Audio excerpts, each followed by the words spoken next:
Welcome to the very first episode of One More Story, a podcast of improvised bedtime stories for children and for parents who are just too exhausted to tell their children one more story. We are so excited to have the illustrious actress Sarah Bolger as our first guest tonight. But before we introduce her and do a brief interview, just a little programming note. Parents, if you would like to skip ahead and get straight to the first story, you can find it at the 7-minute, 15-second mark. Sarah, welcome to the show. First of all, I'm terrified that this is your first one. That is, so it can only go up from here, I guess, is the way. Oh, it's going to be great. You know, it's like the pancake, right? Like audiences will watch the first one and be like, oh, yeah, but like throw that one out. And then like the second one will be good, you know? It's good. It's good. I think it'll be great. So yes, I started acting when I was very, very young. We grew up in Dublin, Ireland. And I've been an actress for, as I said, a very long time, 24 years, which seems like forever. It's in fact all I remember. Wow. I know, so that's craziness. But right now I'm filming the final season of an FX show called Mayan's MC. And then previously I've just been lucky enough to be able to just do some movies and TV shows along the way and all good stuff. Very nice. So story has shaped you from a very early age then. To the point where I remember the characters I've played better than I've remembered the life experiences I've had specifically in my youth. Like, don't remember the stuff in school, don't necessarily remember the friendships. Like, you know, you do, but I moved to school quite a bit. So I'm talking like early, like 7, 8, 6 years old. And like I remember the stories I told and not the like real life experiences I necessarily had. So those are more implanted in my brain than anything. And that's like, that's part of it. When you grow up in make-believe becomes a sort of a part of your DNA, sort of by osmosis, I guess. I mean, did you have a favorite bedtime story or a routine when you were a kid? My parents didn't necessarily read us a lot of bedtime stories. Like I grew up in Ireland. It's like very culturally rich in like storytelling, like lots of Irish folklore, which I think is so beautiful and such a part of our like storytelling history. But like for me personally, I loved the Harry Potter books. I was a fervent reader of those, and like just the magic of it all. In fact, it made me very jealous that I wasn't in the Harry Potter movies. Not that I even auditioned. Didn't even kind of almost get there. But I just remember being so jealous of those kids and that experience, because what a magical thing to bring to life. Like not necessarily to film, because film sets are green screens and blue screens and 4 a.m. in the desert. But just to bring that magic to life must have been very, very special. And then, so what is your bedtime routine now? How do you wind things down? As a 32-year-old, it's usually my own scripts pages that I'm reviewing at night, which are my own bedtime story. And actually, interesting enough, or maybe not interesting at all, I go to sleep learning my lines. Like I read my lines at night. I know them, of course, but I say them in my sleep repetitively and not like out loud. But I wake up knowing, like having that dialogue so imprinted on my brain. It's very interesting. I'll read like a article before I go to bed and I'll know it better the next morning than I maybe even understood it the night reading it. So my brain does something strange with stories. It sort of like regurgitates constantly throughout the night in a weird way. But is it a restful sleep? Because that doesn't sound restful to me. I don't even know anymore. Probably not. Okay. Do you sleep well? I do. I like to shut it down completely. I have a little bit of red wine, which I have here, and then sleepy time tea is the extra sleepy time tea, which it's pretty much a narcotic. If I'm in bad shape, I'll take some melatonin. Yeah. I don't mess with Ambien. I am terrified of sleepwalking and doing strange things. I've heard stories, and me too. I have a wild imagination, so melatonin is like perfect. Yeah. But yeah, that's pretty much it. So my daughter, my 8-year-old Mara, she's written out some words. I'm excited. Put them in a hat. Great. some prompts for our first story. So what we're going to do... I'm being very serious, by the way. I have a blank page to write down the words so I can... Oh, okay. You don't need to take notes. See, just for my own edification, I need to take the notes. So, but it's not like I have the story pre-written. Well, no, because you can. It's coming from your head. Absolutely. So I have no idea what she pulled.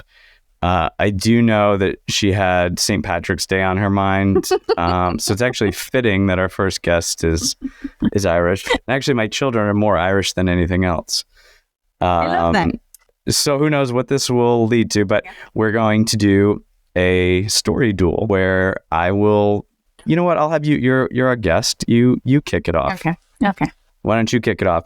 And you will talk for about 20 to 30 seconds. Sure. And whenever you stop, I just have to pick up that story and take it from there. And now, I just want to remind our listeners that the spirit behind these stories is to put your children to sleep. So they may be rambly. They may be incoherent at times. There's no 3-act structure, and we are completely unprepared, and we are just going to wing it, because this is something I do with my daughter almost every night, where I just pick a word off the top of my head and I tell a random story. So I hope you guys enjoy what we have for you.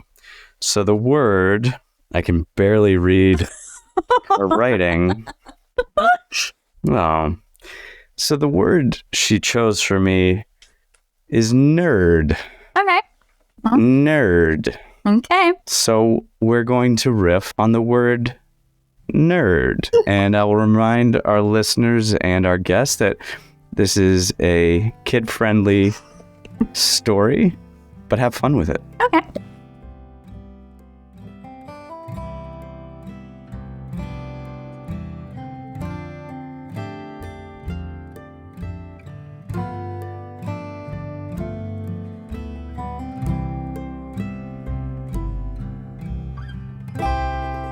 So, this story begins in the shed in the back of this old computer store.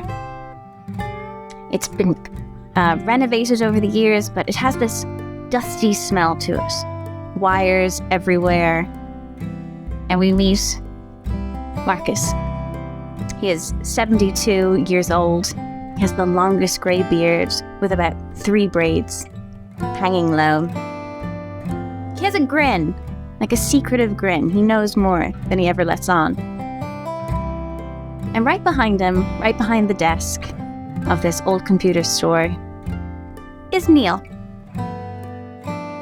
Neil has a beautiful little set of glasses on, his little shorts on, and he's sitting there, curled up behind the desk, away from any customers or gazing eyes, and he has these wires in his hands. And he's staring at them with almost disbelief.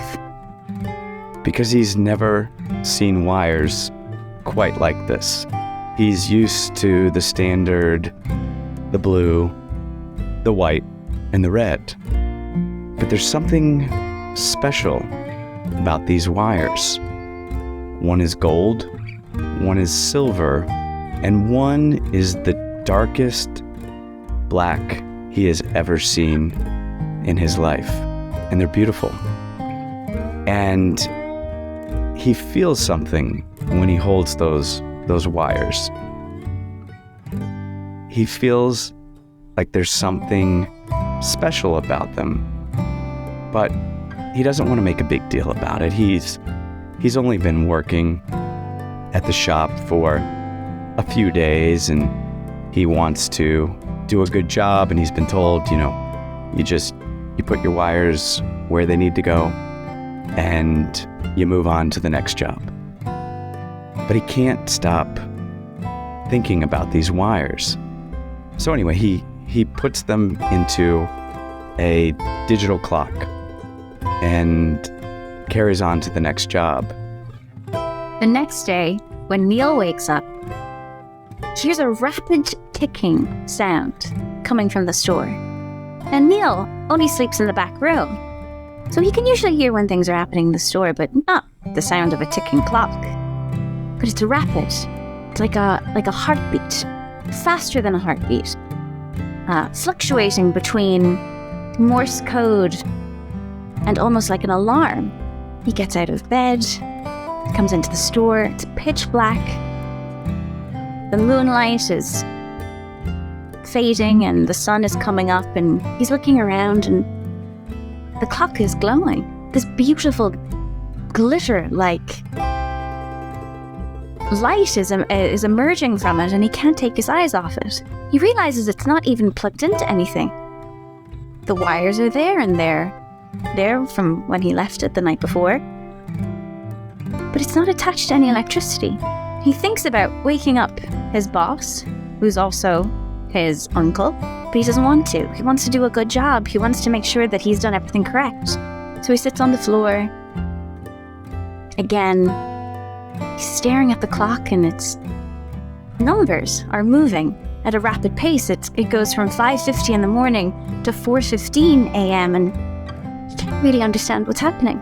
He checks all around him. He checks to see if it's maybe connected to some sort of Wi-Fi. He can't figure it out. And he looks at it and is holding it to his face, and it stops.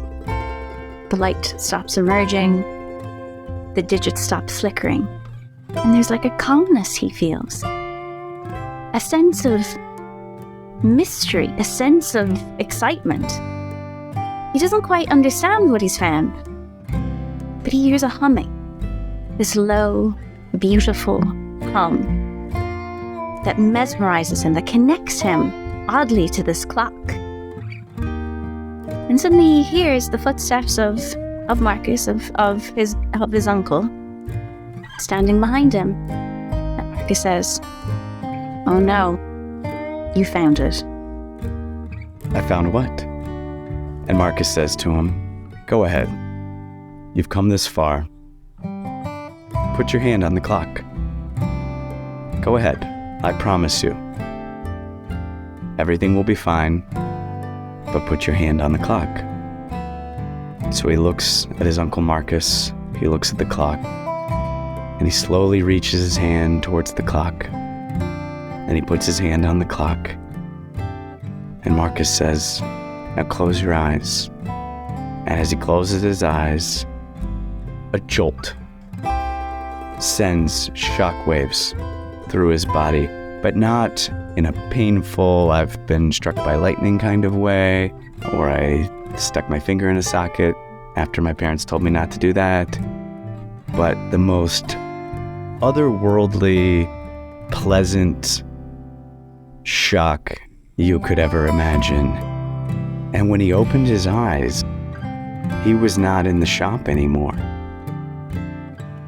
He was in a field, and all around him were the most beautiful flowers and like these tall grasses, like grass that you don't find most places, especially not in Los Angeles.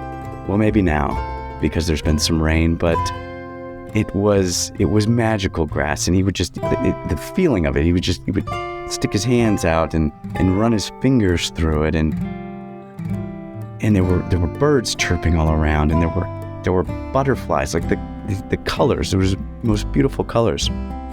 And then in the distance, he saw a tree, and the tree only had 3 branches. One was gold, one was silver, and the other was the darkest black you've ever seen. And so, of course, he was drawn to the tree. And amidst this world of color, it wasn't scary to him. It was stark in contrast, but he knew it was good because he had held those wires in his hands, and he knew that it was the right thing to do. So he walked towards the tree, and he got closer and closer to the tree, and he heard a voice in the woods, and the voice said, "Follow me." Did it sound like his uncle? He didn't think so. Was it God? He had no idea what that even meant. But all he could know is that it felt right. The leaves were blowing on this 3-branched tree. The vines around him were moving in unison. It was like a song. There was an energy. There was an electricity to this land. There was something, he couldn't even catch his breath. And he looked around for who was speaking to him. And the sound seemed to be emerging from this tree. It was almost like all of life, all of the field and the gardens around him, all of the green depended on this one tree for energy. Neil felt exhilarated. He is someone who has grown up playing video games. He is someone who's grown up watching movies and TV shows, reading mangas and magazines. He's lived his life in a book. He has lived his life feeling maybe a little small. And here he feels grand. He stands tall. He walks with purpose. He feels important. He feels like there is a calling. And once again, he hears the voice. Neil, follow me. He stands closer and closer. He edges towards the tree, and he puts the exact same hand that he placed on that clock. And he feels this bolt, this energy, this electricity. He is electricity. If there were he feels as though if he raised his hands to the air, flames would emerge. And once again, he hears a sound. Is it his grandfather? Is it his uncle? He's not sure, is it? And it says, hold on tight. And suddenly the tree gets sucked into the ground. It gets sucked, and as if through the wires of energy, he has passed through under the earth, like a tiny dot of light, zooming through these tiny wires in the eco-structure of the whole planet. And he's dropped right back into the office, right back into that computer store. He doesn't quite understand what happened. He's both scared and out of breath. He has tears in his eyes, but a smile on his face. He has all the emotions and all the things that you would fear and all the emotions you would feel of joy. And Marcus stares at him and asks, so what did you see? Neil is gobsmacked. He is awestruck. He doesn't know what to say. And he asks, Uncle, have you experienced this? And Marcus says, I have, and I've been waiting until you were ready to share this with you. I know that as a boy, you were often ridiculed and called a nerd at school, so you didn't have many options but to work in my nerdy computer shop. But it's pretty darn cool being a nerd, isn't it?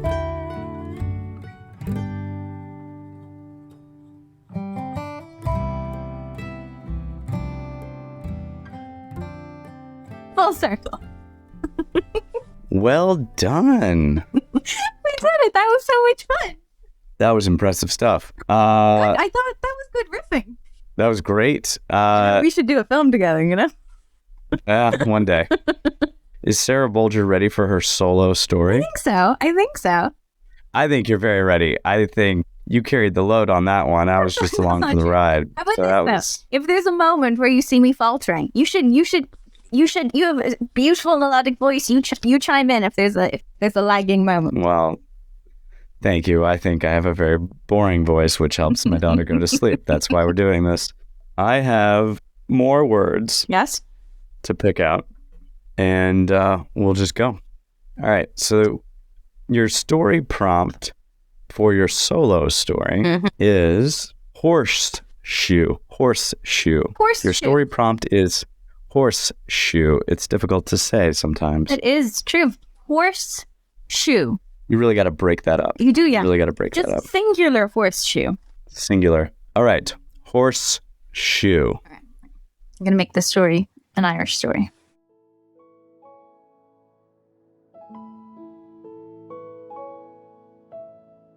I don't know if anyone has ever spent any time in Ireland, but there's this beautiful coastal town off the coast of Wicklow. Mountains as far as the eye can see. Little villages on pockets of hillsides and mountains that are so green that you can breathe in deep and feel nature. That's what Martha said about her beautiful town. The town of Sim City, Wicklow. Now, it was famous for so much. It was famous for the landscape. It was famous for farming. But it was really famous for this one horse. This one horse called Cavan. Cavan was lightning speed. Cavan was so beautiful that if you blinked, you'd miss her running across the landscape. And Martha was her owner. Martha loved Cavan so much that her world revolved around Cavan.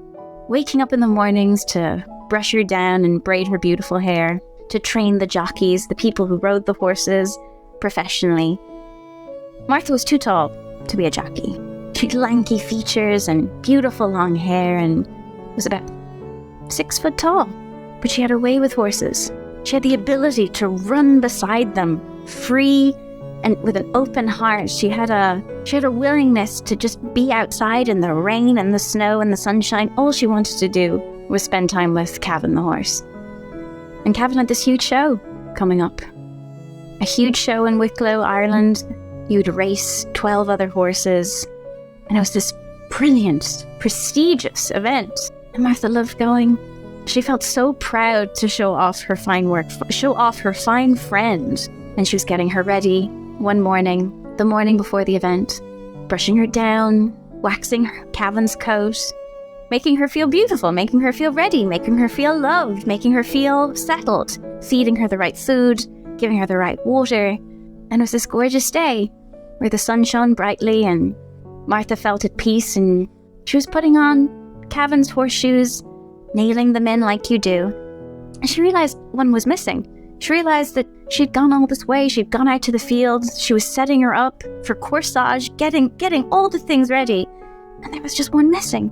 And she couldn't believe it. She couldn't believe she made this error. It would be so dangerous for Cavan to run the speed she runs without being protected. It made Martha's heart drop. She would never put her friend Cavan into such a precarious situation. So Martha runs home. She runs home as fast as she can. She looks through every drawer, every desk, every shelving unit, everything you can imagine, so she can get Cavan the horse ready. And she can't find it. She can't find it anywhere. She runs up to her mother. She's like, "Please, mother, please help me. Like, I know you've been doing this for years. Is there any way we can just figure this out and get it sorted?" And her mother says to her, "Please, don't even worry about it. Don't you even fret. This will sort itself out." So they go to town, right in Wicklow. They go to the little town and little village. And Martha walks into the store, agriculture store, and tries to figure out a way so it fits. It's all right. She has only 2 hours left. And she's in the store and she sees Michael. And Michael has bright green eyes and a smile that could woo an entire room. Michael and Martha have known probably each other since they were young. They went to school together. And he says to her, You okay? Martha, can I help you? You look upset. You look worried. Is there anything I can do for you? And she's like, I am missing this one horseshoe, and Cavan has this very important race coming up, and I just want to get her ready. I really want to protect her. I want to make sure she's safe. I want to make sure she's prepared. And Michael's like, let's get this fixed. So together they run out to this barn and they borrow the last piece of metal possible. This is the sturdiest, most industrious metal. And Michael gets his hammer and they carve it down. And she's so grateful. She's so grateful that this essential, childhood friend would do so much for her, would care so much about her and things that are important to her, that he would go out of his way to do something like this for her. She's standing behind him, watching him mold this last horseshoe. She feels so grateful. She feels so grateful that for all the things in her life, for all the moments where she's felt lucky and felt loved and felt supported. Because when she went to school, people thought she was a fool for wanting to be an equestrian. Said, go to business school, go get a law degree, go get a science degree. She's like, no, I just want to train my horse. I just want to be in the field. I just want to be outside. And for someone like Michael, who works in a store and has a conventional job perhaps, for him to bend over backwards to help her and make her dreams come true meant the world to her. Now she took this horseshoe and she runs back. She runs back as fast as she can, galloping, her hair blowing in the wind. She herself is like a horse galloping through the fields of Ireland, and rushes back to Kevin and is able to fix this one horseshoe, get Kevin ready. 12 minutes left to the race, and she's sitting on the sidelines. She has to stop herself from biting her nails. And all the horses are ready. There's a silence. There's a silence in the air. And when that horn goes up, Kevin bolts out of the stables. It is a race like you've never seen. There is a fire burning within this horse's stomach. She is racing through the field. She is overtaking every single horse and every single jockey. She is laps ahead. Martha can't stop herself. She feels tears streaming down her face. She feels so proud of all her life's work, of all that she has done, of all that she has achieved. And when Kevin finally crosses that finish line, when she wins the race, when she gets that medal, Martha walks right up to Kevin and she looks her horse dead in the eye. And she's just like, thank you. Thank you for everything. Thank you for making me feel valid. Thank you for making my dreams come true. And thank you for letting me live the exact life I have always wanted to live. This horse, glistening with sweat and a shining braid, you see them walk away. You see the sunset and both hair glistening in the wind between Kevin and Martha. It's something that is almost magical. It almost looks like seaweed combining in the water. Like there's a connection that we can't even describe to one another. That's a friendship, and that's a beauty in life. These small moments, these small victories, and these wonderful experiences. And that is what they share in the quiet town of Sim City, Wicklow, Ireland.